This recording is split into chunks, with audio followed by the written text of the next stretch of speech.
Pernahkah kalian membayangkan, seorang CEO wanita yang kaya raya, cantik, dan berkuasa, terpaksa harus menyewa seorang kurir biasa yang sedang terlilit hutang hanya demi menjadi tunangan palsunya? Inilah kisah tentang takdir yang bermain lucu, mempertemukan dua insan dari kasta berbeda dalam sebuah kontrak gila yang berujung pada perasaan yang tak terduga. Penolakan, gengsi, hingga air mata akan mewarnai perjalanan mereka. Apakah cinta bisa tumbuh di atas secari kertas perjanjian? Selamat datang kembali di channel Ken Arok Productions. Sebelum kita masuk ke alur ceritanya yang penuh drama dan emosi, jangan lupa untuk tekan tombol subscribe, like, dan tuliskan komentar terbaik kalian agar channel ini semakin berkembang menyajikan cerita-cerita menarik lainnya. Bagi teman-teman yang sudah subscribe, saya doakan semoga rezekinya semakin melimpah ruah, diberikan kesehatan yang paripurna untuk seluruh keluarga, keberkahan dalam setiap langkah, dan kebahagiaan yang tiada henti. Mari kita aminkan bersama-sama di kolom komentar, dan jangan lupa tulis juga dari kota mana kalian berasal ya. Insya Allah, doa baik akan kembali kepada yang mendoakan atas kehendak Tuhan semesta alam. Baiklah, mari kita mulai ceritanya. Suasana di ruang rawat inap VIP Rumah Sakit Pondok Indah terasa begitu mencekam. Bunyi ritmis dari mesin pemantau detak jantung menjadi satu-satunya suara yang mengisi keheningan yang menyakitkan di ruangan berpendingin udara itu. Azira, seorang wanita muda yang biasanya tampil garang dan tegas memimpin ribuan karyawan di perusahaannya, kini hanya bisa tertunduk lesu. Di hadapannya, terbaring sosok laki-laki parubaya yang paling ia hormati dan cintai di dunia ini, Pak Toha, ayahnya. Wajah tua itu tampak pucat pasi, selang oksigen masih menempel di hidungnya, sisa dari serangan jantung ringan yang baru saja menghantamnya kemarin sore akibat kelelahan. Pak Toha membuka matanya perlahan, menatap putri semata wayangnya dengan tatapan nanar namun penuh harap. Tangannya yang keriput dan gemetar berusaha meraih jemari Azira yang terasa dingin. Dengan suara yang parau dan lemah, Pak Toha mengucapkan kalimat yang bagaikan petir di siang bolong bagi Azira. Azira, Papa sudah tua. Papa tidak tahu sampai kapan jantung ini kuat berdetak. Harta kita sudah banyak. Nak, Papa tidak butuh menantu yang kaya raya atau punya jabatan tinggi. Papa cuma punya satu permintaan terakhir sebelum Papa pergi menyusul ibumu. Papa ingin melihat ada laki-laki tulus yang menjaga kamu. Papa ingin melihat kamu bahagia, bukan cuma sibuk kerja. Azira tercekat. Air matanya menggenang di pelupuk mata. Dia ingin membantah, mengatakan bahwa dirinya wanita mandiri yang tidak butuh laki-laki untuk bahagia. Tapi melihat kondisi ayahnya yang rapuh, kata-kata itu tertahan di tenggorokan. Dia hanya bisa membalas genggaman tangan ayahnya dengan lembut. Tapi Pak, Azira sibuk mengurus perusahaan. Azira belum punya waktu untuk memikirkan soal pasangan, apalagi mencari suami dalam waktu dekat, elak Azira lembut, mencoba memberi pengertian pada ayahnya yang sedang emosional. Namun, momen haru antara ayah dan anak itu dirusak oleh kehadiran sosok lain di ruangan tersebut. Liam, anak dari rekan bisnis Pak Toha, berdiri di sudut ruangan dengan setelan jas mahalnya yang necis. Sejak tadi dia memperhatikan pembicaraan itu dengan senyum miring. Dengan langkah percaya diri yang dibuat-buat, Liam melangkah maju mendekati ranjang, seolah dialah pahlawan yang dinantikan dalam situasi genting ini. Om Toha tenang saja. Kan ada Liam di sini. Liam siap kapan saja menikahi Azira dan menjaga perusahaan Om. Kami dari level yang sama, jadi Om tidak perlu khawatir soal masa depan Azira. Ucap Liam dengan nada arogan yang berlebihan, sambil melirik Azira dengan tatapan memiliki yang membuat Azira merasa muak.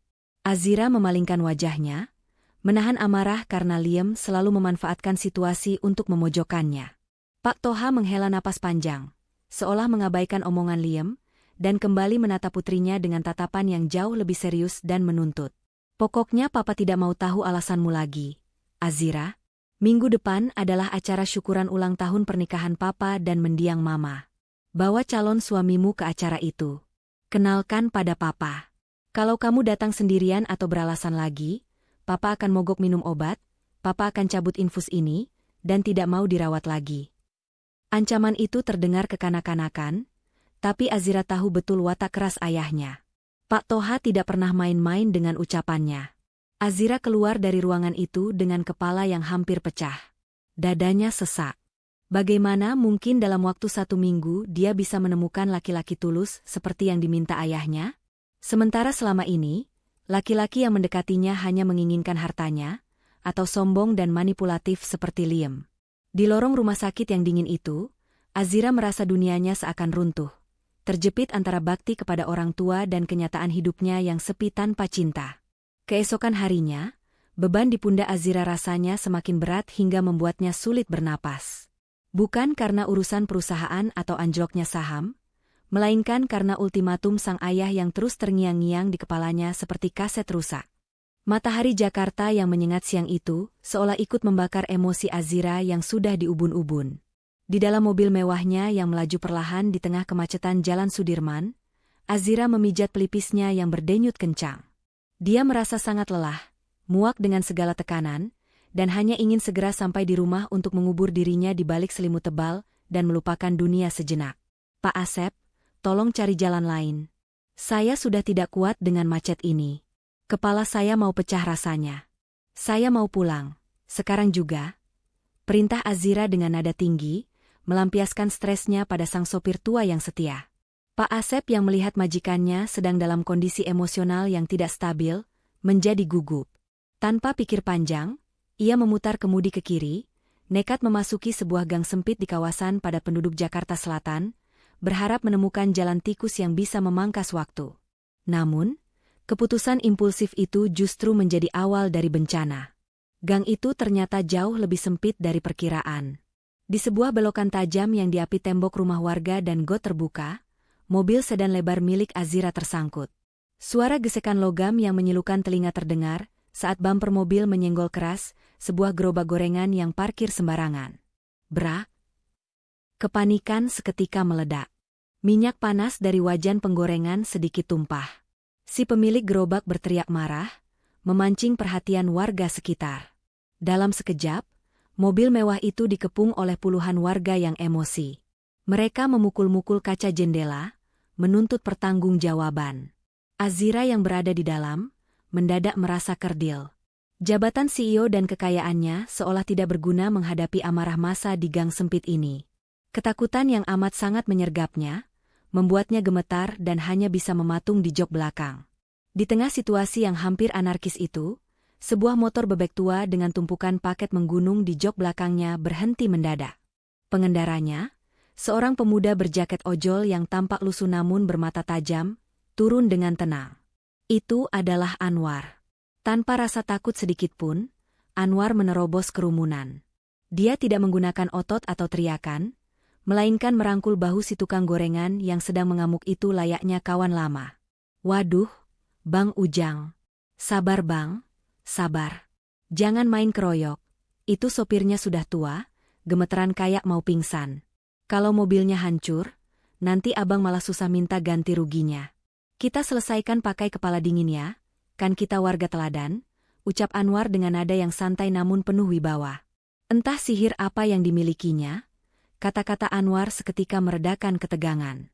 Warga yang tadinya beringas mulai mundur. Anwar lalu mengetuk kaca jendela sopir, memberikan senyum menenangkan pada Pak Asep yang pucat pasi. Dengan cekatan, Anwar mengambil alih komando lalu lintas di gang sempit itu. Dia memandu Pak Asep memundurkan mobil, memberikan aba-aba presisi hingga mobil mahal itu bisa lolos dari jebakan gang tanpa goresan tambahan. Dari balik kaca jendela yang gelap, Azira menatap sosok Anwar tanpa berkedip. Di saat dia merasa tak berdaya dan sendirian, pemuda asing ini justru hadir sebagai pelindung yang tak terduga. Ada ketenangan luar biasa dalam diri Anwar yang membuat detak jantung Azira yang tadinya berpacu karena takut, perlahan berubah menjadi detak kekaguman. Siapa sebenarnya laki-laki sederhana ini? Setelah insiden menegangkan itu mereda dan kerumunan warga membubarkan diri, Azira tidak membiarkan pahlawan tak terduganya itu pergi begitu saja. Rasa penasaran dan sebuah ide gila yang tiba-tiba muncul di kepalanya, membuat Azira nekat turun dari mobil, dan memanggil Anwar yang baru saja hendak menyalakan mesin motornya.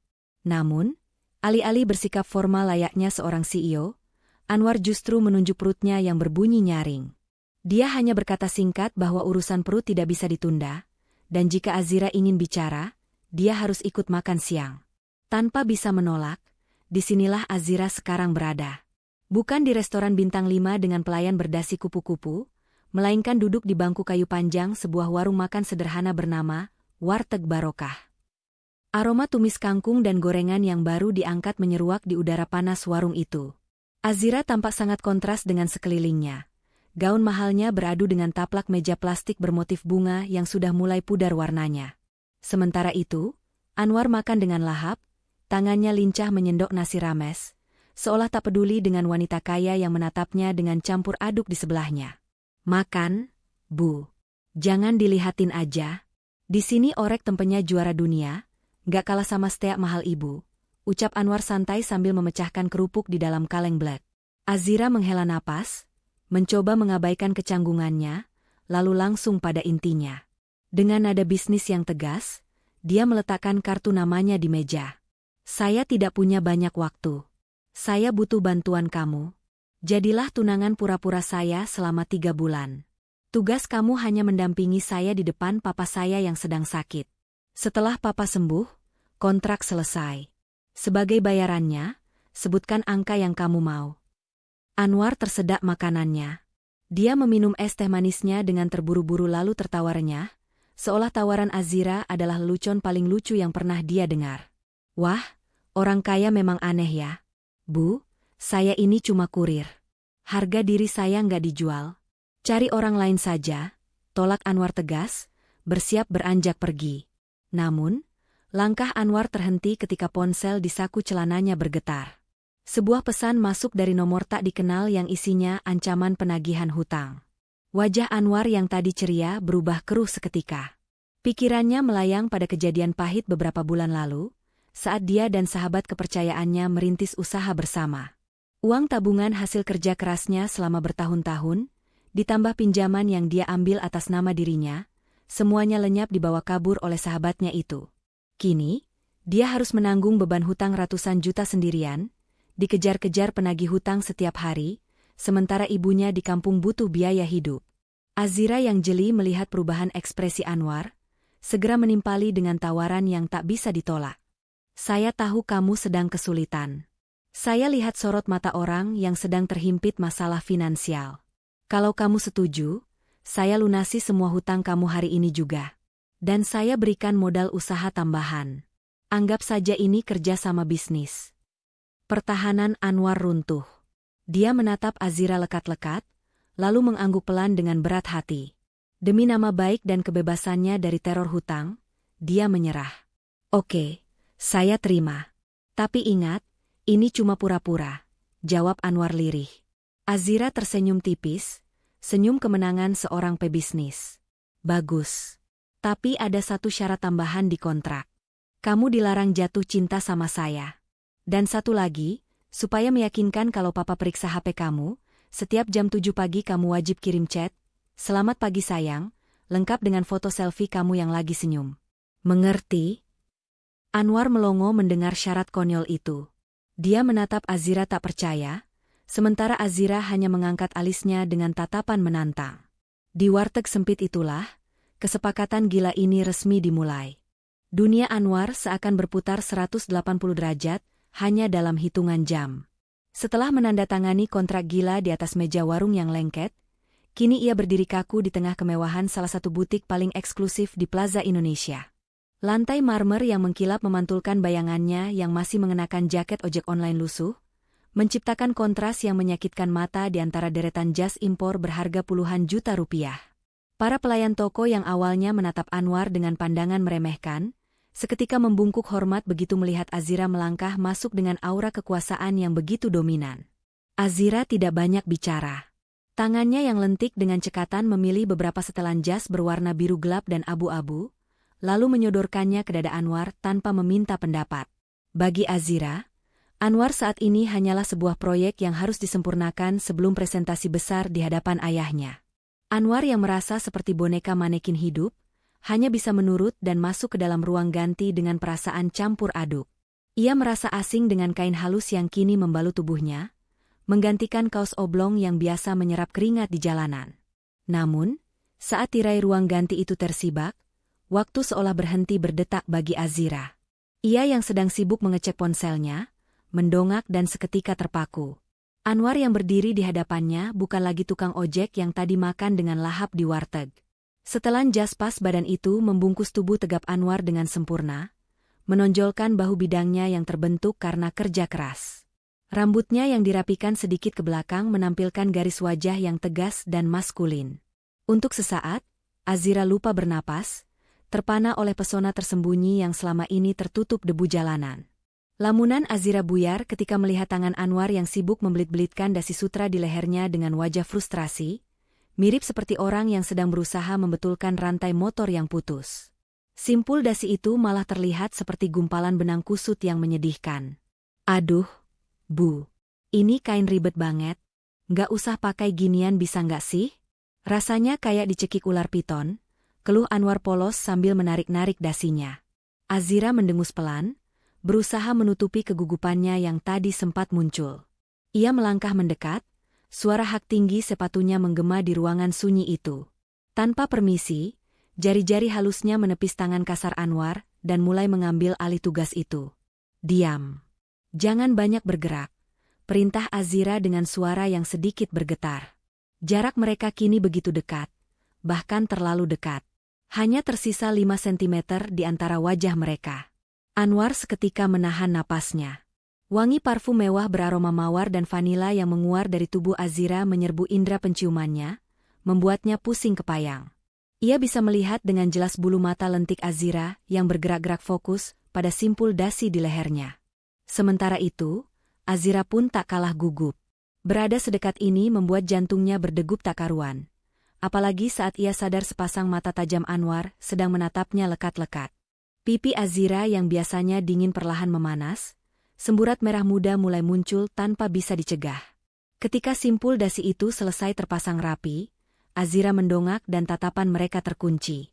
Keheningan terasa begitu manis sekaligus menyiksa. Sadar suasana mulai menjadi aneh, Azira buru-buru memundurkan langkahnya dan menepuk jas Anwar dengan sedikit kasar, berusaha kembali ke mode bos yang galak. Sudah rapi. Jangan ger. Saya melakukan ini cuma supaya kamu tidak memalukan di depan papa. Ingat kontrak kita, jangan sampai terbawa perasaan. Ucap Azira ketus sambil memalingkan wajah, menyembunyikan senyum tipis yang hampir saja lolos dari bibirnya. Ujian sesungguhnya pun dimulai.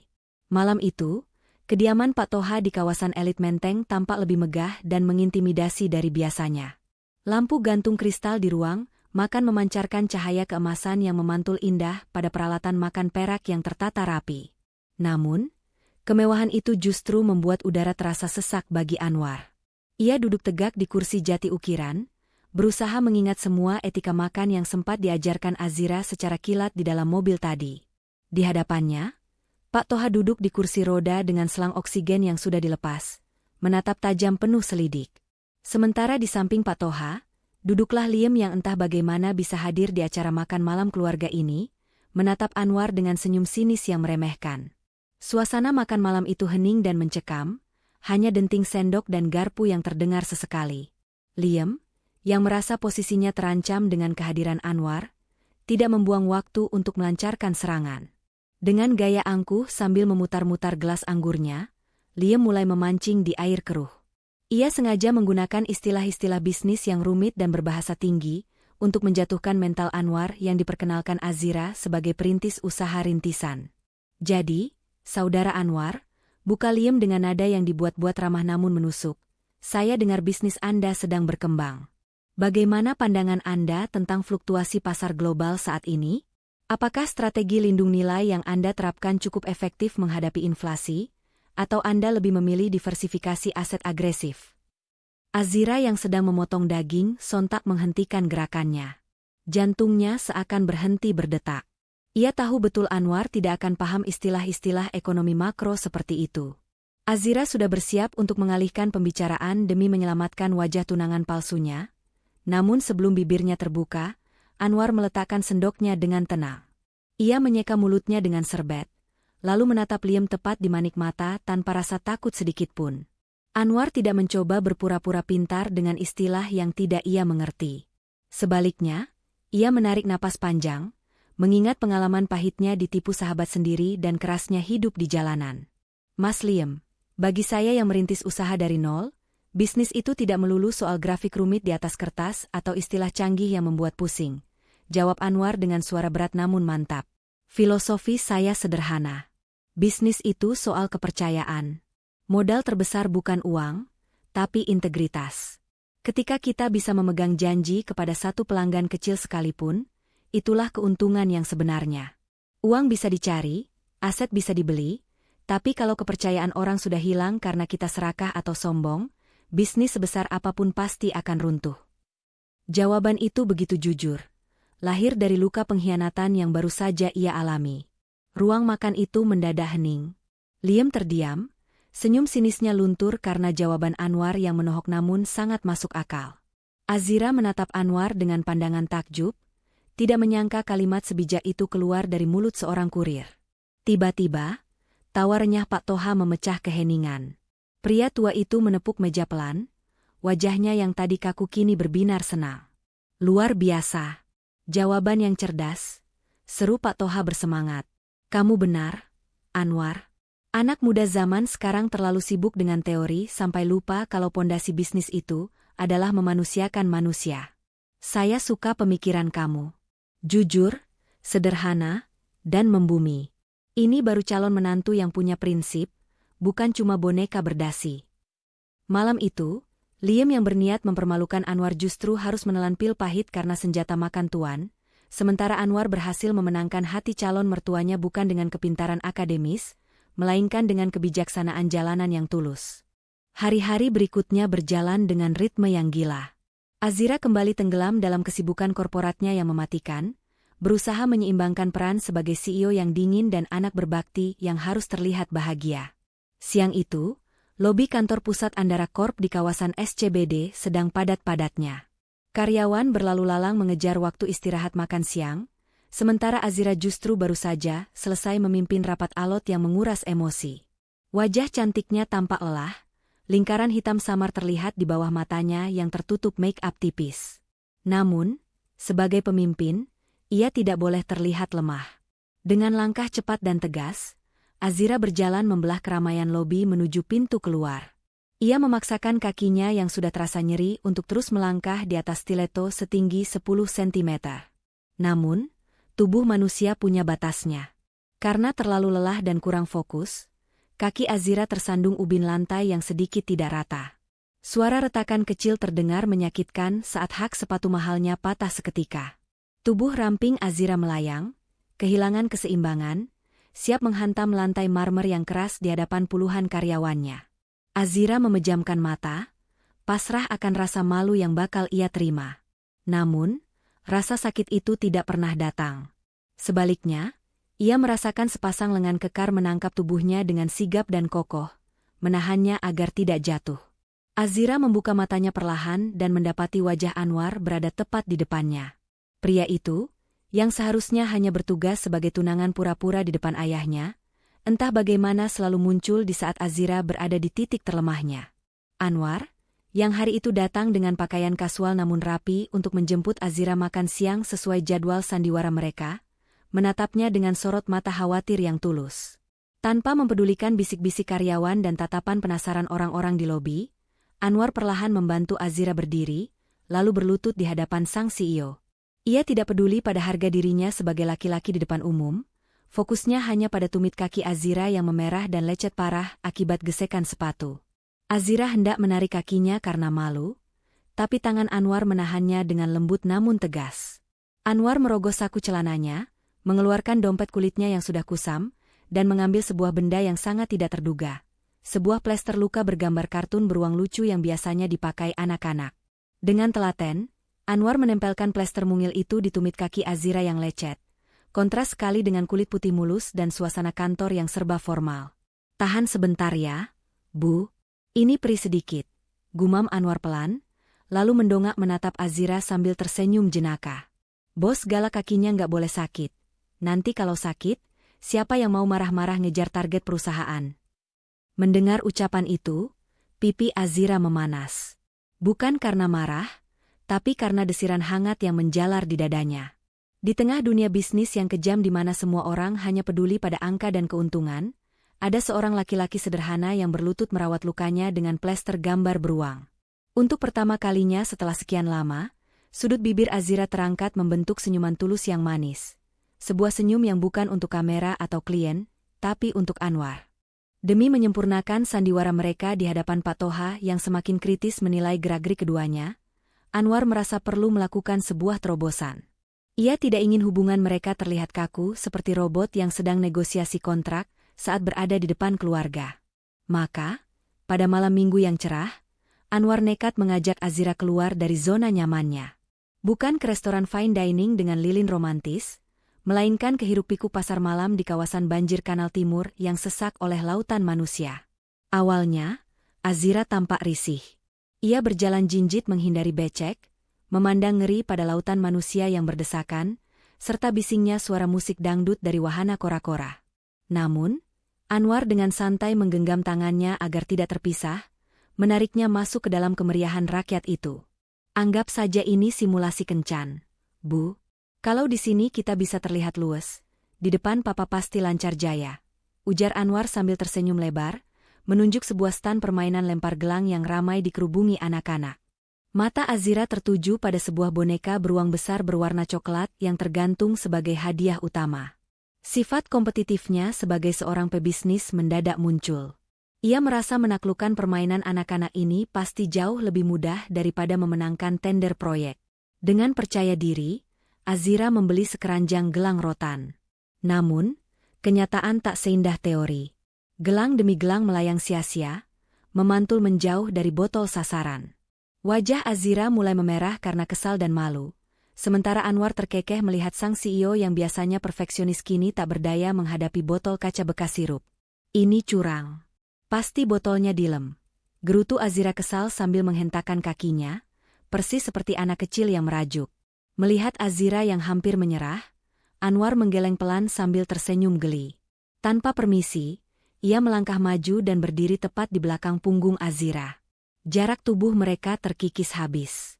Anwar meraih tangan kanan Azira yang memegang gelang terakhir, memosisikan tangannya sendiri untuk membimbing arah lemparan. Posisi itu membuat mereka seolah sedang berpelukan dari belakang atau backhook. Tubuh Azira seketika menegang.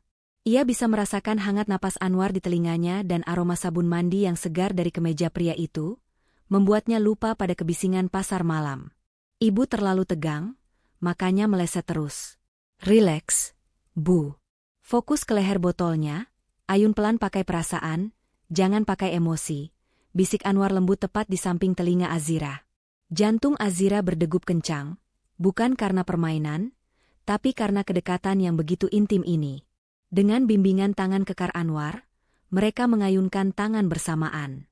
Gelang rotan itu melayang melengkung indah di udara, lalu mendarat sempurna melingkari leher botol target. Masuk, teriak Anwar girang. Pedagang pasar malam itu menyerahkan boneka beruang besar tersebut. Saking senangnya, Azira lupa menjaga image. Ia berbalik dan spontan memeluk leher Anwar sambil melompat kegirangan. Anwar pun menyambut pelukan itu dengan tawa lepas. Namun, tawa mereka perlahan mereda ketika menyadari posisi wajah mereka yang hanya berjarak beberapa senti, saling menatap dalam diam di tengah kerlip lampu warna-warni pasar malam. Malam itu, di antara debu dan riuh rendah suara trompet, sebuah rasa yang dilarang dalam kontrak mulai tumbuh subur di hati keduanya. Langit Jakarta sore itu seolah menumpahkan segala kemarahannya. Hujan deras mengguyur tanpa ampun, mengubah jalanan protokol Sudirman menjadi sungai aspal yang nyaris lumpuh. Di tengah kekacauan lalu lintas itu, nasib buruk kembali menimpa Azira. Mobil sedan mewahnya mendadak mati total di tengah jalan, terjebak genangan air yang cukup tinggi. Mesin yang canggih itu menyerah pada alam, menyisakan keheningan di dalam kabin yang mulai terasa lembab. Azira panik setengah mati.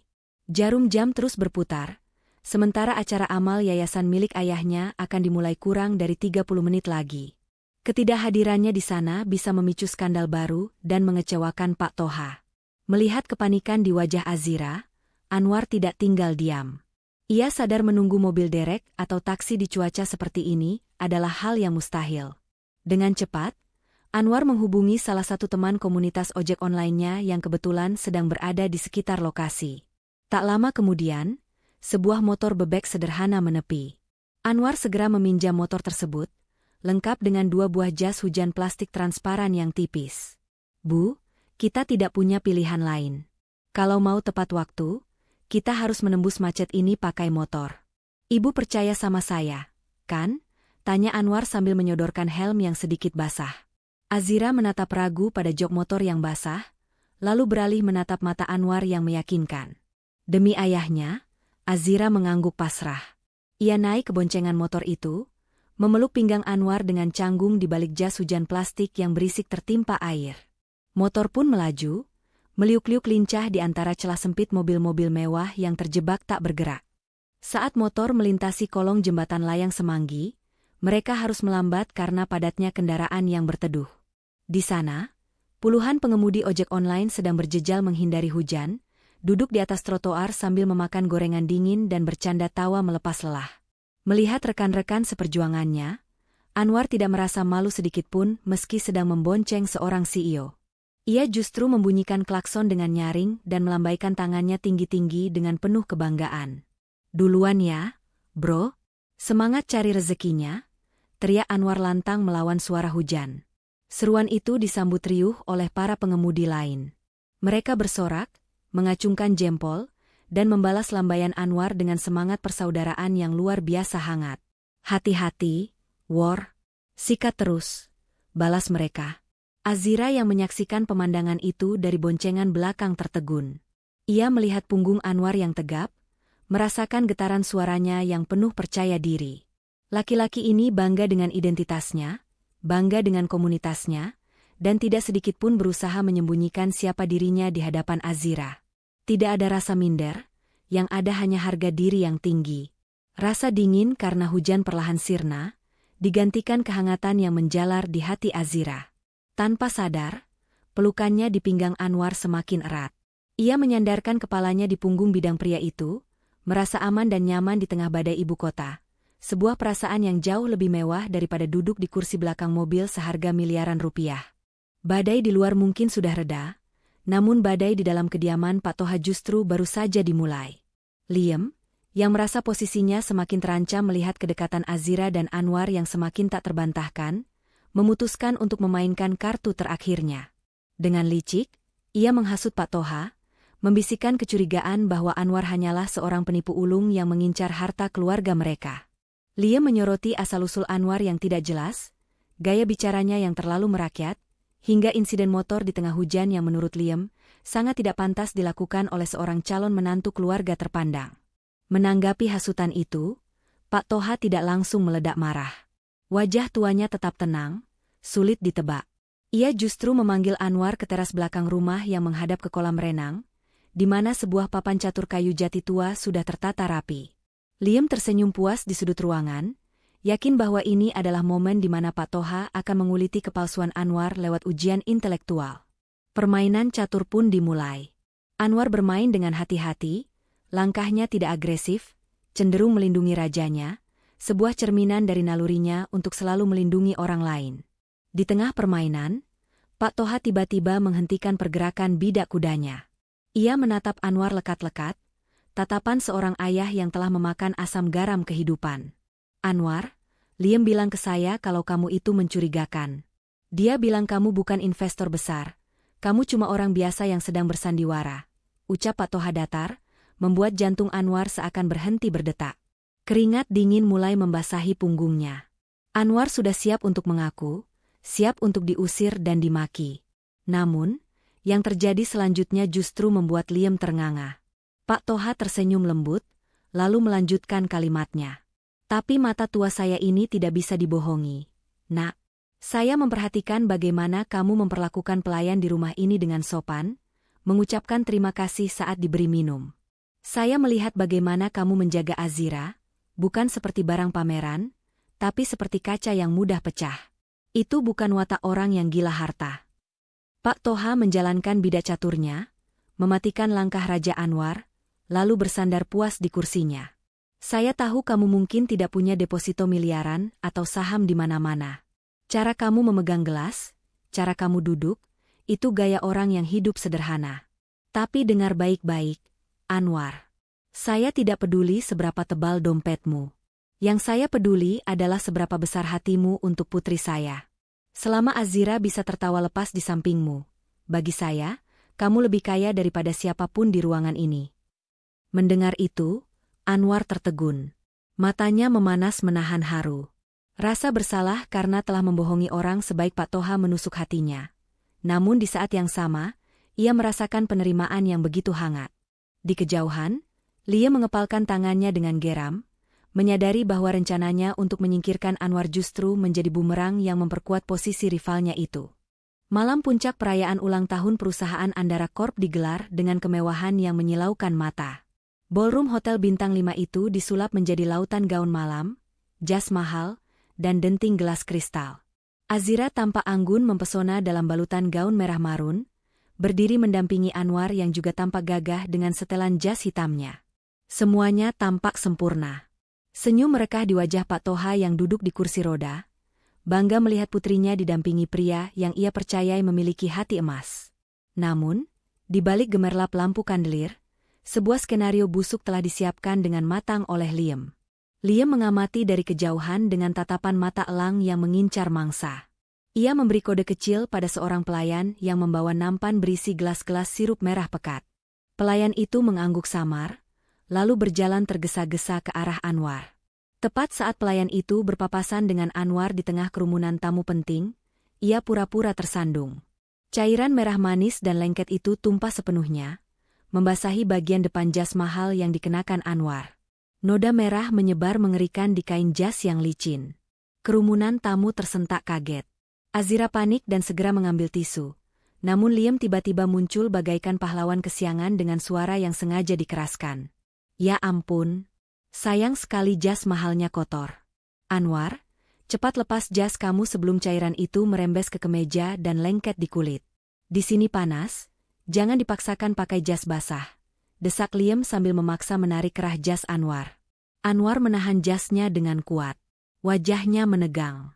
Ia tahu apa yang ia kenakan di balik jas itu. Karena terburu-buru berangkat dari pangkalan ojek setelah narik seharian demi datang tepat waktu, Anwar lupa mengganti kaos dalamnya dengan kemeja formal.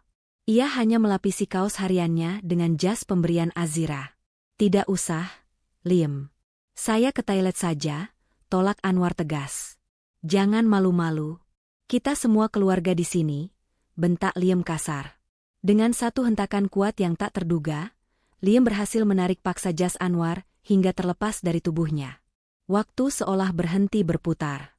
Ballroom yang tadinya riuh oleh obrolan, mendadak senyap bagaikan kuburan. Ratusan pasang mata kini tertuju pada tubuh bagian atas Anwar. Di sana, tidak ada kemeja sutra atau dasi mewah. Yang melekat di tubuh tegap Anwar hanyalah sebuah kaos oblong berwarna putih yang sudah agak kusam, dengan sablon besar di bagian dada bertuliskan, Komunitas Ojek Online, Pejuang Rupiah, pantang pulang sebelum tumbang.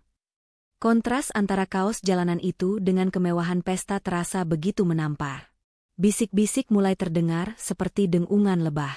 Liam tertawa penuh kemenangan, suaranya menggema memecah keheningan. Hadirin sekalian, lihatlah calon menantu kebanggaan Pak Toha. Dia bukan investor, bukan pengusaha. Dia cuma tukang ojek yang menyamar. Penipu yang mencoba masuk ke keluarga terhormat kita. Teriak Liam lantang sambil menunjuk wajah Anwar dengan jari telunjuknya. Azira terpaku di tempatnya, wajahnya pucat pasi, tak mampu berkata-kata. Sementara itu, Anwar berdiri tegak di tengah ruangan. Ia tidak membela diri, tidak juga marah. Ia sadar, jika ia melawan, keributan akan semakin besar dan merusak nama baik pesta Azira. Maka, Anwar memilih menelan semua hinaan itu bulat-bulat, membiarkan harga dirinya diinjak-injak demi menjaga kehormatan wanita yang dicintainya. Ia hanya menunduk dalam, menerima takdirnya sebagai orang kecil yang tersesat di istana raja. Suara riuh rendah cemoohan dan bisik-bisik para tamu undangan sayup-sayup masih terdengar menembus dinding tebal ruang ganti di belakang panggung. Di ruangan sempit yang dipenuhi gantungan kostum dan kotak rias itu, atmosfer terasa begitu menyesakan, seolah oksigen mendadak lenyap ditarik keluar. Azira, dengan air mata yang sudah melunturkan maskaranya, mencengkeram lengan Anwar dengan sisa tenaganya yang ada. Wajah cantiknya yang tadi anggun kini basah oleh tangis keputusasaan, sebuah pemandangan yang menghancurkan hati siapapun yang melihatnya. Anwar, tolong jangan pergi. Jangan dengarkan omongan Liam. Kita bisa jelaskan semuanya ke Papa. Papa pasti mengerti. Saya tidak peduli kamu kurir, tukang ojek, atau apapun itu. Bagi saya kamu tetap Anwar yang menyelamatkan saya. Isa Azira, suaranya Paro memohon agar laki-laki itu tetap tinggal. Anwar menatap wanita di hadapannya dengan pandangan nanar. Hatinya perih, jauh lebih perih daripada saat Liam mempermalukannya di depan ratusan orang tadi. Ingin rasanya ia memeluk Azira, menghapus air matanya, dan mengatakan bahwa semuanya akan baik-baik saja. Namun, logika Anwar bekerja lebih cepat daripada perasaannya. Ia sadar posisi mereka bagaikan bumi dan langit. Jika ia tetap bersikeras tinggal, skandal ini akan menjadi bola liar yang menghancurkan reputasi Andara Corp yang dibangun susah payah oleh Pak Toha, dan yang lebih buruk, kredibilitas Azira sebagai CEO akan runtuh seketika. Dengan perlahan dan penuh kelembutan, Anwar melepaskan jari-jari Azira yang mencengkeram lengannya. Ia mundur selangkah, menciptakan jarak fisik yang sekaligus menjadi simbol jarak sosial di antara mereka. Senyum getir terukir di bibirnya. Bu Azira, tolong lihat realitanya. Kalau saya tetap di sini, nama baik ibu dan perusahaan akan hancur. Saham perusahaan bisa anjlok cuma gara-gara tunangan ibu ternyata seorang tukang ojek yang menyamar, ucap Anwar dengan suara tenang namun tegas. Ia kembali menggunakan panggilan formal, Bu. Sebuah tanda bahwa ia sedang menarik batas profesionalitasnya kembali. Tapi Anwar, potong Azira. Kontrak kita sudah selesai, Bu. Sela Anwar cepat, tak ingin goyah. Tugas saya menjaga ibu dan Pak Toha sudah tunai. Papa ibu sudah tahu kalau saya orang baik, itu sudah cukup bagi saya. Uang bayaran ibu sudah menyelamatkan hidup saya. Sekarang giliran saya menyelamatkan kehormatan ibu dengan cara menghilang. Tanpa menunggu jawaban lagi, Anwar berbalik badan. Ia melangkah keluar melalui pintu belakang, meninggalkan gemerlap pesta dan wanita yang dicintainya yang kini terduduk lemas di lantai sambil menangis terseduh-seduh. Anwar berjalan menembus malam Jakarta yang dingin, kembali ke jalanan aspal, tempat di mana ia seharusnya berada, membawa pulang serpihan hatinya yang tertinggal di ballroom mewah itu. Setelah punggung tegap Anwar menghilang di balik pintu darurat malam itu, kehidupan Azira seolah kembali ke rutinitas lamanya yang sempurna namun terasa begitu hampa. Roda waktu terus berputar, menyeret Azira kembali ke singgasananya sebagai CEO Andara Corp yang dingin dan tak tersentuh. Namun, ada kepingan yang hilang dari jiwanya, sebuah lubang menganga yang tidak bisa ditambal dengan tumpukan dokumen kontrak maupun deretan angka keuntungan perusahaan. Jakarta tetap bising, kantor tetap sibuk, tapi bagi Azira, dunianya mendadak menjadi sunyi senyap. Setiap pagi, tepat pukul 7, Azira terbangun dengan perasaan gelisah yang menyiksa. Tangannya secara refleks akan meraba nakas di samping tempat tidur, meraih ponsel pintarnya dengan harapan yang sia-sia. Dulu, di jam-jam seperti ini, layar ponselnya akan menyala menampilkan pesan singkat yang konyol namun selalu berhasil memancing senyumnya. Selamat pagi sayang. Jangan lupa sarapannya, bos galak. Pesan itu biasanya disertai swafoto Anwar yang sedang tersenyum lebar dengan latar belakang pangkalan ojek atau antrean pom bensin. Tapi kini, layar itu gelap. Tidak ada notifikasi. Tidak ada senyum jenaka Anwar. Yang ada hanyalah notifikasi email pekerjaan dan berita saham yang terasa begitu dingin dan tak bernyawa. Siang harinya, Azira mencoba menjalani hidup normalnya kembali. Ia duduk di sebuah restoran Prancis eksklusif di kawasan Senopati, tempat di mana satu porsi makanannya setara dengan gaji sebulan karyawan biasa.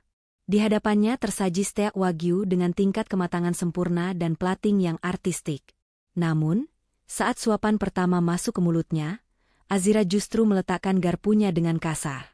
Daging mahal itu terasa hambar, seolah ia sedang mengunyah karet. Pikirannya melayang pada momen sederhana di warteg Barokah beberapa minggu lalu. Ia teringat bagaimana Anwar mengajarinya cara makan kerupuk yang dicelup ke kuah sayur, teringat tawarnya pria itu saat melihat bibir Azira belepotan sambal, dan teringat rasa nasi rames murah yang entah kenapa terasa jauh lebih nikmat daripada hidangan mewah di hadapannya saat ini. Maaf, Bu Azira. Apakah ada yang salah dengan makanannya? Mau saya minta chef untuk memasak ulang? Tanya pelayan restoran yang melihat Azira melamun. Azira tersentak, lalu menggeleng lemah sambil menatap kosong keluar jendela kaca restoran. Tidak perlu. Makanannya sempurna. Lidah saya saja yang sudah rusak. Gumam Azira pelan, lebih kepada dirinya sendiri. Ternyata benar, Kemewahan itu tidak ada rasanya kalau dinikmati sendirian. Azira menyadari satu hal yang menyakitkan hari itu. Uang triliunan yang dimilikinya mungkin bisa membeli seisi restoran ini, tapi tidak bisa membeli kehangatan dan kenyamanan sederhana yang dibawa oleh seorang kurir bernama Anwar. Tanpa Anwar, hidupnya kembali menjadi gambar hitam putih yang membosankan.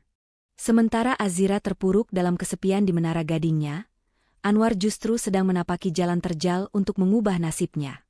Uang bayaran kontrak yang diterima dari Azira tidak ia gunakan untuk berfoya-foya atau membeli barang mewah demi gengsi. Hal pertama yang ia lakukan adalah mendatangi markas rentenir yang selama ini meneror hidupnya. Dengan wajah tegak, Anwar melempar tumpukan uang tunai ke atas meja kayu yang penuh goresan pisau itu. "Hitung semuanya. Hutang teman saya yang kalian bebankan ke saya, hari ini lunas. Jangan pernah ganggu ibu saya lagi di kampung," ucap Anwar tegas, memutus rantai ketakutan yang selama ini membelenggu kakinya. Setelah beban berat itu terangkat, Anwar menatap sisa uang di tangannya. Jumlahnya tidak seberapa untuk ukuran orang kaya seperti Azira, tapi bagi Anwar, ini adalah nyawa kedua. Ia teringat kembali pada momen makan di warteg bersama Azira, bagaimana wanita itu sebenarnya menikmati masakan sederhana yang penuh rasa. Sebuah ide liar namun brilian muncul di benaknya. Anwar memutuskan untuk menggantung jaket ojek online-nya untuk sementara. Ia menyewa sebuah petak dapur kecil di pinggiran Jakarta, dan mulai meracik kembali resep rahasia sambal bawang peninggalan ibunya yang legendaris. Usaha itu ia beri nama, Sambal Mas Anwar. Awalnya, ia mengerjakannya sendirian. Bangun jam 3 pagi untuk belanja cabai segar di pasar induk, mengulek bumbu sampai tangannya panas, hingga mengemasnya ke dalam botol-botol plastik sederhana.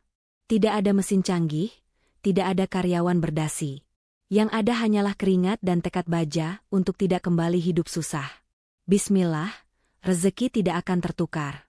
Kalau dulu saya mengantar paket orang, sekarang saya harus mengantar mimpi saya sendiri, gumam Anwar sambil menempelkan stiker logo usahanya yang ia desain sendiri di warnet. Keajaiban doa dan kerja keras mulai bekerja. Anwar memanfaatkan jaringan teman-teman ojek online-nya untuk memasarkan produk. Ia membagikan tester gratis kepada rekan-rekannya di pangkalan. "Coba dulu, bro. Kalau enak bantu posting di status wa, kalau nggak enak caci maki saja gue," canda Anwar pada teman-temannya. Ternyata, rasa pedas gurih sambal buatan Anwar yang otentik dan bikin nagih langsung meledak di lidah. Dari mulut ke mulut, pesanan mulai membanjir. Seorang selebgram makanan secara tidak sengaja mencoba sambalnya dan memberikan ulasan positif yang viral di media sosial. Dalam waktu singkat, dapur kecil Anwar kewalahan menerima pesanan.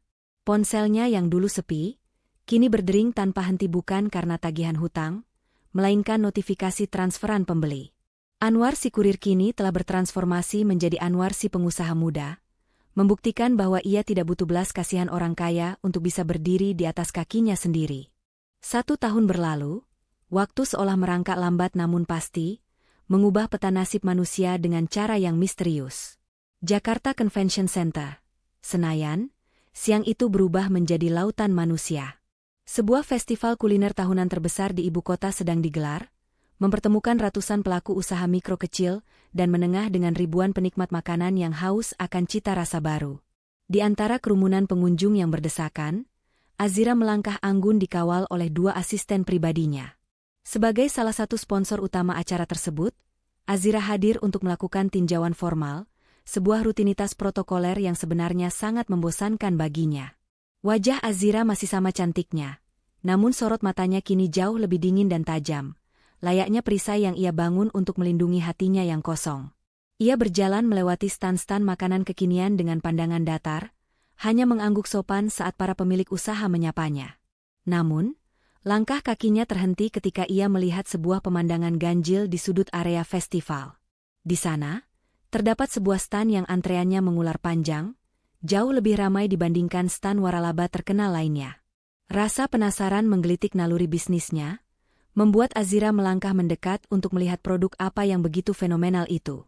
Saat matanya menangkap papan nama kayu yang tergantung artistik di atas stan bertuliskan, "Dapur Sambal Mas Anwar," jantung Azira seakan berhenti berdetak sesaat. Darahnya berdesir hebat. Ia menerobos kerumunan antrean, mengabaikan protes asistennya, hingga ia berdiri di barisan paling depan. Dan di sanalah dia, sosok yang selama 365 hari ini menghantui setiap mimpi malam Azira. Anwar berdiri di balik meja saji, sibuk melayani pembeli dengan gerakan yang cekatan dan penuh percaya diri. Tidak ada lagi jaket ojek online lusuh yang membungkus tubuhnya. Kini, Anwar mengenakan kemeja flanel kotak-kotak yang lengan bajunya digulung sebatas siku, memperlihatkan otot lengannya yang kencang, dibalut celemek hitam bersih berlogo usahanya sendiri. Rambutnya tertata rapi, wajahnya tampak lebih bersih dan bercahaya, memancarkan aura kematangan seorang pria yang telah ditempa oleh kerasnya perjuangan. Ia bukan lagi Anwar si kurir yang minder, ia adalah Anwar sang pemilik usaha yang berdikari. Terima kasih, Kak. Jangan lupa diaduk dulu ya sebelum dimakan. Pedasnya nendang lo, ucap Anwar ramah kepada seorang pelanggan sambil menyerahkan bungkusan. Saat Anwar mengangkat wajahnya untuk menyambut pelanggan berikutnya, pandangan mereka pun bertemu. Waktu seolah membeku di tengah hiruk-pikuk ribuan manusia. Suara bising orang menawar harga, musik panggung, dan denting spatula seketika senyap di telinga mereka. Anwar terpaku, tangannya yang memegang sendok sayur menggantung di udara. Azira pun mematung, napasnya tercekat. Tidak ada kata-kata yang terucap, tidak ada drama teriakan. Hanya sepasang mata yang saling menatap lekat, menyelami kedalaman rindu yang selama ini mereka pendam rapat-rapat. Di mata Anwar, Azira melihat kebanggaan yang dulu sempat diinjak-injak kini telah bangkit kembali. Dan di mata Azira, Anwar melihat binar cinta yang ternyata belum padam sedikit pun. Hiruk-pikuk di dalam gedung GCC rasanya terlalu sesak untuk menampung ledakan emosi yang membuncah di dada mereka berdua. Tanpa perlu banyak kata, seolah terhubung oleh telepati masa lalu, Azira dan Anwar memutuskan untuk menepi sejenak dari keramaian. Kini, mereka duduk berdampingan di sebuah bangku taman kayu di area luar gedung, ditemani 2 gelas kopi kertas yang uap panasnya mengepul tipis di udara sore. Angin sepeu-sepau menggoyangkan dedaunan pohon trembesi, menciptakan suasana tenang yang kontras dengan kebisingan di dalam sana. Tidak ada air mata, tidak ada drama pelukan yang berlebihan, dan anehnya, kecanggungan yang Azira takutkan justru tidak muncul sama sekali. Yang ada hanyalah tawa. Tawa lepas yang sudah sangat lama hilang dari hidup Azira. Ibu tahu nggak? Waktu awal merintis usaha ini, saya hampir saja membakar dapur kontrakan. Cerita Anwar dengan semangat, tangannya memperagakan gerakan heboh. Saya ketiduran pas lagi merebus cabai kering. Asapnya ngebul kemana-mana sampai tetangga kontrakan keluar semua bawa ember, kirain kebakaran beneran. Padahal cuma gosong dikit. Malunya itu loh, Bu, sampai seminggu saya kalau lewat pos ronda jalannya nunduk terus. Azira tertawa terbahak-bahak mendengar cerita konyol itu, melupakan citranya sebagai CEO yang harus selalu anggun. Ia menyeka ujung matanya yang berair karena terlalu banyak tertawa. Kamu ini memang gak berubah ya, selalu saja ada kejadian aneh. Respon Azira sambil menggelengkan kepala, namun tatapannya melembut. Jujur saja, Anwar. Sejak kamu pergi, kantor rasanya seperti kuburan. Sepi.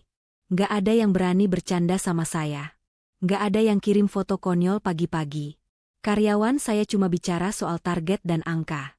Kadang saya mikir, buat apa punya gedung tinggi kalau di dalamnya gak ada manusianya, isinya robot semua. Anwar terdiam sejenak mendengar pengakuan jujur itu.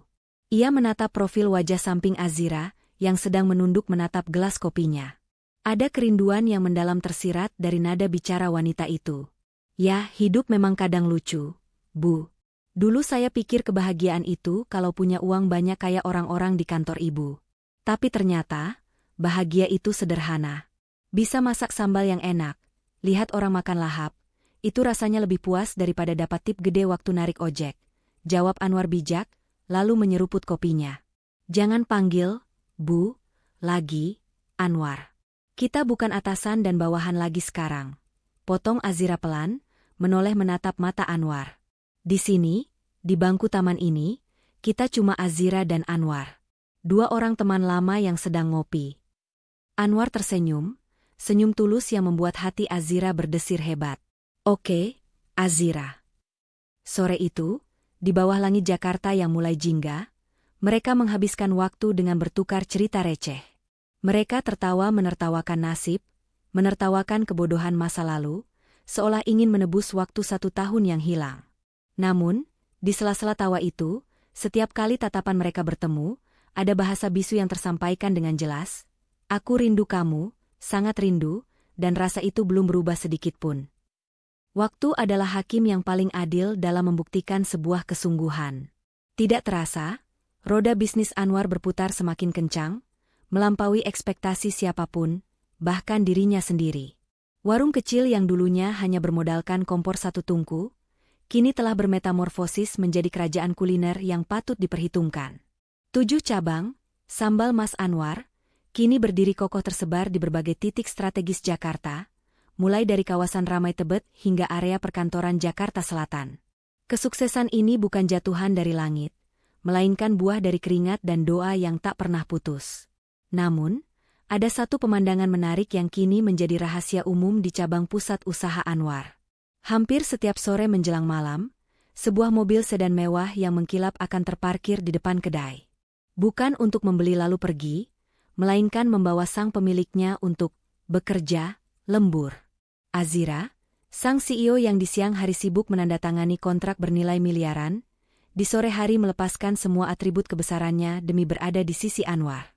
Lihatlah sore itu, suasana kedai sedang riuh rendah karena pesanan catering mendadak membludak. Anwar tampak kewalahan, keringat bercucuran di pelipisnya saat tangannya dengan cepat memasukkan botol-botol sambal ke dalam kardus. Tiba-tiba, sepasang tangan halus yang wangi mengambil alih gulungan selotip dari tangan Anwar.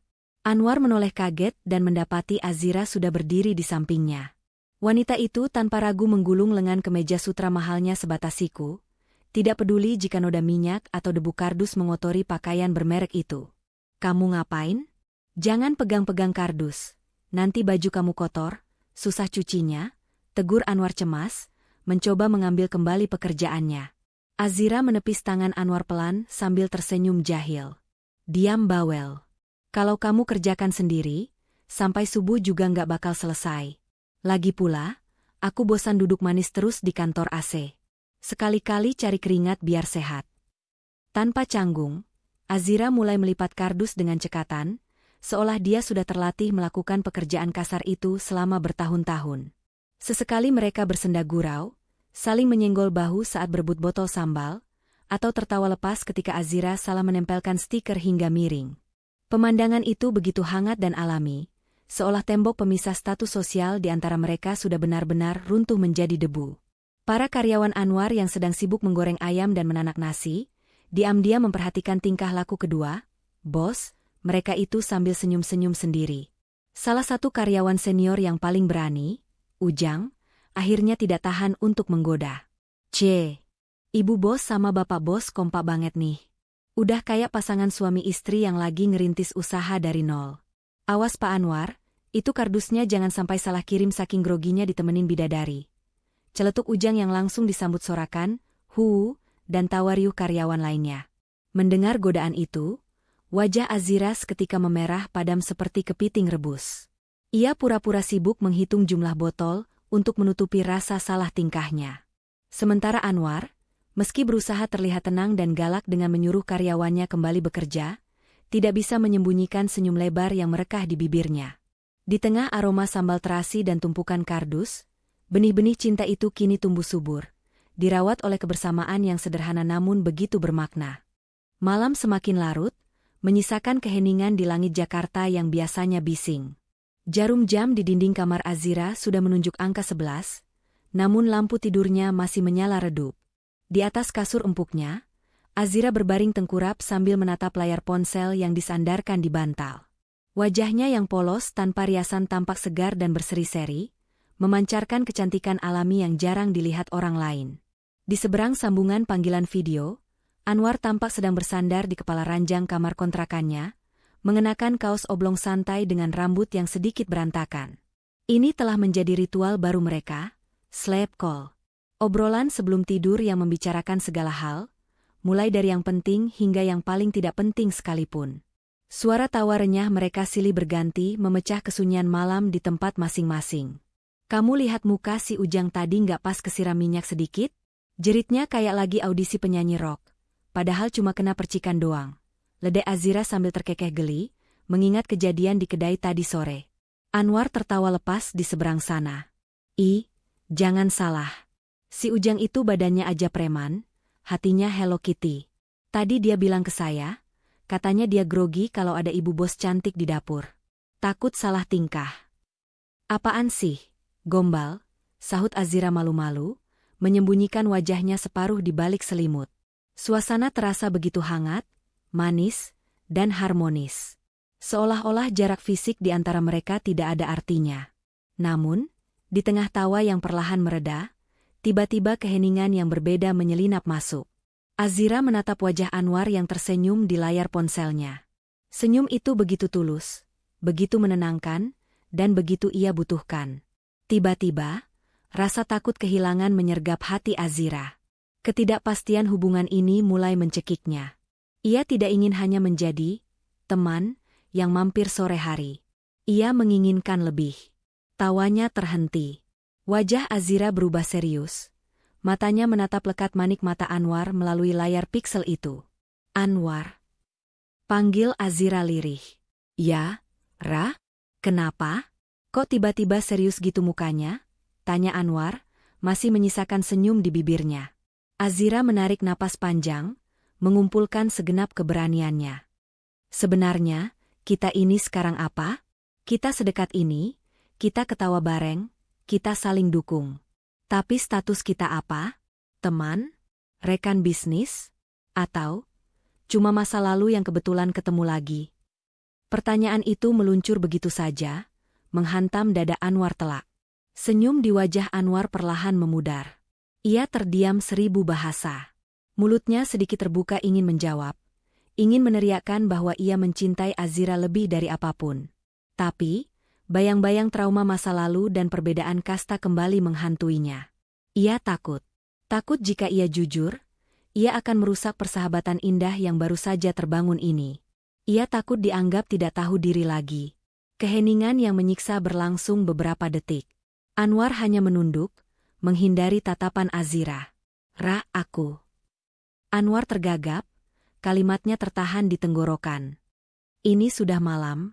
Kamu istirahat ya, besok kan ada meeting pagi. Maaf. Hanya itu. Anwar memilih menghindar. Sambungan telepon itu terputus sepihak, menyisakan layar gelap yang memantulkan wajah kecewa Azira. Malam itu ditutup dengan perasaan yang menggantung menyakitkan. Keesokan harinya, matahari terbit seperti biasa, namun mendung menggelayut di hati dua insan itu.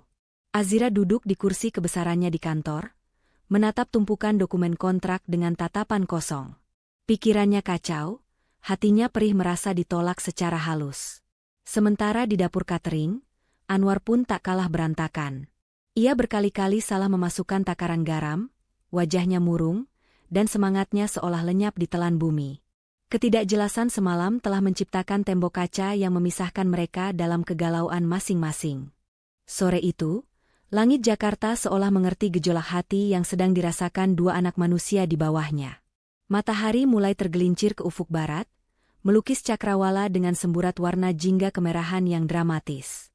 Di area atap terbuka atau rooftop gedung ruko 3 lantai yang kini menjadi kantor pusat Sambal Mas Anwar, angin bertiup cukup kencang, menerbangkan ujung kerudung Azira dan rambut Anwar yang sedikit berantakan.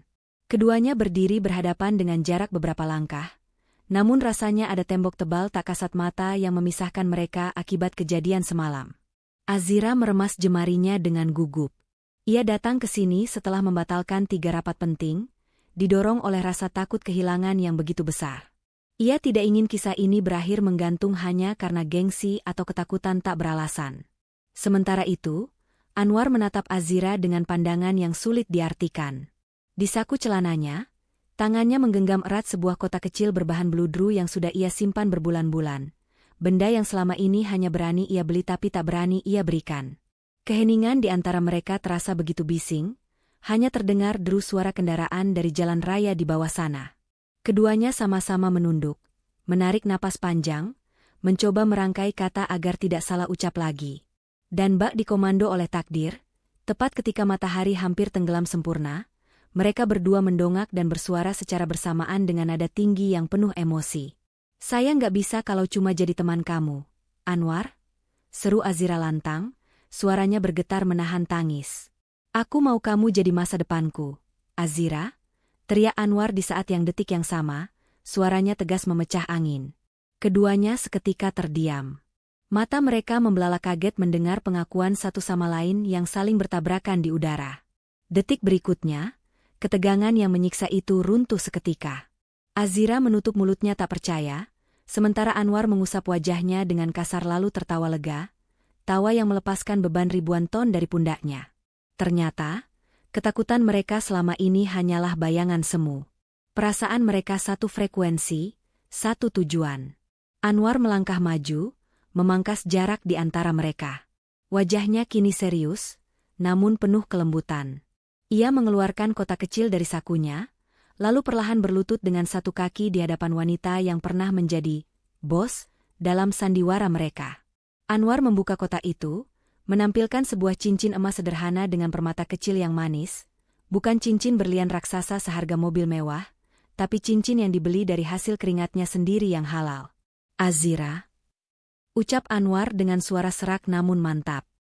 Aku mungkin bukan pangeran berkuda putih, dan aku juga bukan konglomerat yang bisa membelikanmu pulau. Aku cuma mantan kurir yang sekarang jualan sambal. Tapi aku janji, aku akan berusaha sekuat tenaga untuk membuat kamu tersenyum setiap hari, menjaga kamu, dan mencintai kamu apa adanya. Anwar menatap lekat manik mata Azira yang kini basah oleh air mata haru. Maukah kamu menemani mantan kurir yang keras kepala ini sampai tua nanti? Menjadi teman hidupku, bukan dalam kontrak pura-pura, tapi dalam ikatan suci selamanya. Tangis Azira pecah.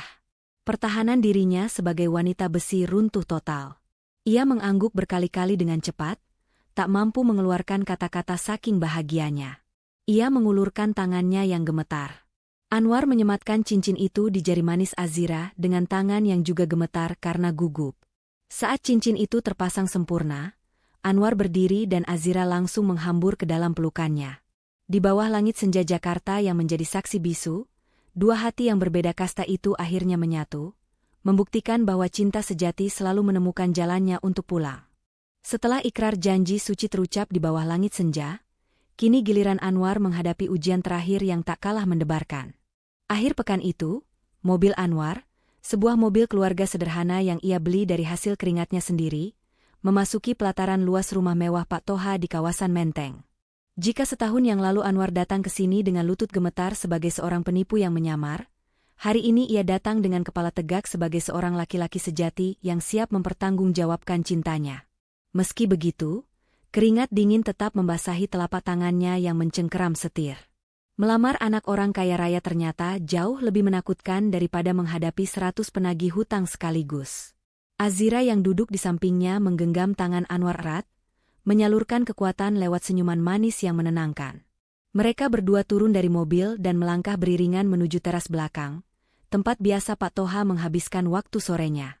Di sana, pria parubaya itu sedang duduk santai di kursi rodanya, memberi makan burung-burung peliharaannya sambil menikmati teh hangat. Suasana hening sejenak ketika langkah kaki mereka terdengar. Pak Toha menoleh, wajah tuanya tampak datar dan sulit ditebak, membuat nyali Anwar sempat menciut sesaat. Dengan napas yang tertahan, Anwar memberanikan diri maju selangkah. Ia tidak ingin berbasa-basi lagi. Ia menatap mata calon mertuanya itu dengan pandangan hormat namun penuh tekad. "Selamat sore, Pak Toha," sapa Anwar, suaranya terdengar sedikit parau karena gugup. "Kedatangan saya hari ini bukan sebagai rekan bisnis, dan bukan juga sebagai sopir Azira. Saya datang untuk meminta izin Bapak. Saya mencintai putri Bapak dengan tulus. Saya ingin melamar Azira untuk menjadi istri saya, menjadi pendamping hidup saya dalam suka maupun duka." Hening. 1 detik, 2 detik, 3 detik berlalu tanpa suara. Jantung Anwar berdegup kencang seperti genderang perang, takut akan penolakan atau amarah. Azira pun menahan napasnya, bersiap membela Anwar jika ayahnya keberatan. Namun, reaksi yang muncul sungguh di luar dugaan siapapun. Tiba-tiba, bahu Pak Toha berguncang. Bukan karena marah, melainkan karena tawa yang meledak keras. Pria tua itu tertawa terbahak-bahak hingga memegangi perutnya. Wajahnya memerah karena geli. Ia menepuk-nepuk sandaran kursi rodanya dengan antusias, seolah baru saja mendengar kabar paling lucu sedunia. Ya ampun. Akhirnya, seru Pak Toha di sela-sela tawanya yang menggelegar. Ia menatap Anwar dan Azira bergantian dengan mata berbinar jenaka. Kalian ini benar-benar pasangan paling lambat yang pernah Papa tahu. Papa sudah menunggu momen ini sejak setahun yang lalu. Papa sampai capek nunggunya, kirain kalian gak bakal sadar-sadar.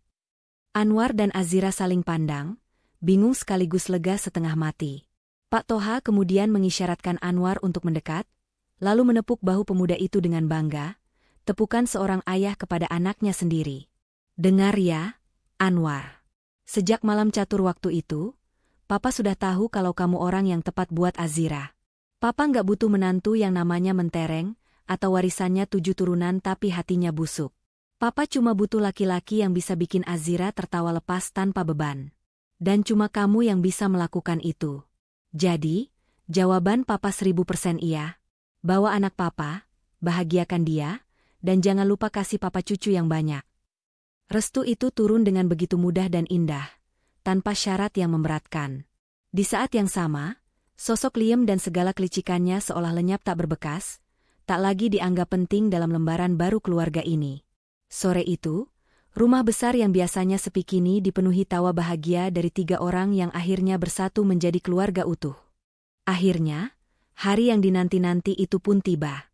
Sebuah hari di mana takdir benar-benar merayakan kemenangannya dengan cara yang paling indah. Pesta pernikahan Anwar dan Azira tidak digelar di dalam gedung tertutup yang kaku, melainkan di sebuah area taman terbuka yang luas di kawasan Jakarta Selatan, memadukan kemewahan konsep garden party ala CEO dengan kehangatan pesta rakyat yang merakyat.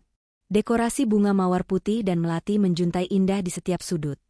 Namun suasana pagi itu tidak hening seperti pernikahan kaum elit pada umumnya. Justru, udara Jakarta pagi itu digetarkan oleh suara yang jauh lebih merdu daripada orkestra bayaran manapun. Dari kejauhan, terdengar gemuruh deru mesin motor yang bersahut-sahutan secara berirama. Ratusan warga yang menonton di pinggir jalan dibuat ternganga menyaksikan pemandangan yang tak biasa. Mobil pengantin antik berwarna putih yang membawa Anwar dan Azira tidak dikawal oleh polisi dengan sirine yang memekakan telinga, melainkan dikawal oleh pasukan khusus berjaket hijau. Ya, ratusan rekan-rekan komunitas ojek online, teman-teman seperjuangan Anwar saat di jalanan dulu, melakukan konvoy forager kehormatan. Mereka berkendara dengan rapi, helm berjejer lurus, sambil membunyikan klakson dengan irama khas tanda kebahagiaan. Di motor paling depan, Ujang membawa bendera kecil bertuliskan, Happy Wedding Komandan Anwar Bubos. Pemandangan kontras antara mobil pengantin mewah dan lautan jaket hijau lusuh itu justru menciptakan harmoni visual yang menggetarkan hati, sebuah simbol bahwa Anwar tidak pernah lupa dari mana ia berasal, dan Azira menerima masa lalu suaminya dengan tangan terbuka. Di dalam mobil pengantin, Azira yang tampak begitu cantik bak bidadari dengan gaun pengantin putih modern, tak henti-hentinya menyeka air mata haru. Ia melihat keluar jendela, melambaikan tangan pada para pengawal istimewanya itu. Senyumnya merekah lebar, jauh lebih lepas dan bercahaya dibanding saat ia memenangkan tender miliaran rupiah. Ini gila, Mas. Benar-benar gila. Aku pikir kamu bercanda soal pengawalan VVIP ini. Ternyata mereka benar-benar datang semua. Ucap Azira sambil tertawa di sela tangis bahagianya, menatap Anwar yang duduk gagah di sampingnya dengan beskap putih. Anwar menggenggam tangan istrinya erat. Matanya berkaca-kaca menatap solidaritas kawan-kawannya. Mereka bukan cuma teman, sayang. Mereka itu keluarga yang ada buat aku saat aku jatuh paling dalam. Aku ingin mereka jadi saksi saat aku terbang paling tinggi bersamamu hari ini, jawab Anwar lembut. Sesampainya di lokasi pesta, suasana semakin pecah. Para tamu undangan dari kalangan pejabat dan pebisnis kelas kakap yang biasanya kaku, tampak berbaur canggung namun hangat dengan rombongan ojek online yang sudah berganti pakaian batik rapi. Tidak ada skat VIP atau kelas ekonomi hari itu. Semuanya menyatu menikmati hidangan yang tersaji, mulai dari steak premium hingga gubukan sambal Mas Anwar yang menjadi primadona antrean terpanjang. Pak Toha, yang duduk di kursi rodanya di barisan depan pelaminan, tampak menangis terseduh-seduh saking bahagianya. Ia melihat putrinya, Azira, yang dulu dingin dan kesepian, kini tertawa lepas saat disalami oleh teman-teman Anwar yang heboh dan humoris.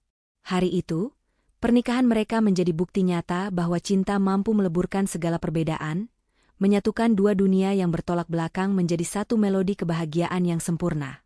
Waktu terus bergulir, mengubah lembaran hari menjadi tahun. Namun di kediaman keluarga kecil Anwar dan Azira, rasanya bulan madu tidak pernah benar-benar berakhir. Kehidupan rumah tangga mereka adalah perpaduan yang aneh namun sangat menggemaskan, sebuah anomali manis yang mungkin sulit dipercaya oleh orang luar yang hanya melihat sosok Azira sebagai wanita besi di dunia bisnis. Di balik pintu rumah mereka, Azira melepaskan semua atribut kekuasaannya dan berubah menjadi sosok istri yang luar biasa manja, sifat aslinya yang selama ini terpendam rapat. Setiap pagi, drama kecil yang manis selalu terjadi di kamar tidur utama. Sinar matahari pagi yang menerobos celah gorden tidak cukup ampuh untuk membangunkan Azira yang masih bergulung nyaman di balik selimut tebal. Anwar, yang sudah mandi dan wangi, harus melakukan ritual khusus untuk membangunkan putri tidurnya itu. Tidak ada alarm bising, karena Azira hanya akan membuka matanya jika Anwar mendaratkan kecupan lembut di keningnya, membisikkan kata-kata manis yang membuat pipi Azira merona merah bahkan sebelum ia benar-benar sadar. "Bangun, Tuan Putri. Rezekinya nanti dipatok ayam lo," bisik Anwar lembut. 5 menit lagi, Mas masih ngantuk. Rengek Azira manja, menarik tangan Anwar untuk memeluknya alih-alih bangun. Pemandangan lebih lucu tersaji di dapur. Anwar kini memang sudah menjadi CEO dari perusahaan kulinernya sendiri, yang memiliki omzet miliaran. Karyawannya ratusan, cabangnya ada di mana-mana. Tapi, jika sedang di rumah, status CEO itu ia tanggalkan di depan pintu. Di dapur modern yang bersih itu, Anwar dengan bangga mengenakan sebuah celemek berwarna merah muda cerah dengan gambar kartun beruang besar di tengahnya. Sebuah celemek konyol yang dibelikan Azira sebagai lelucon, namun justru dipakai Anwar dengan penuh percaya diri. Dengan tangan yang lincah, Anwar membalik telur mata sapi di atas wajan, bersenandung kecil menyiapkan sarapan spesial untuk istri tercintanya.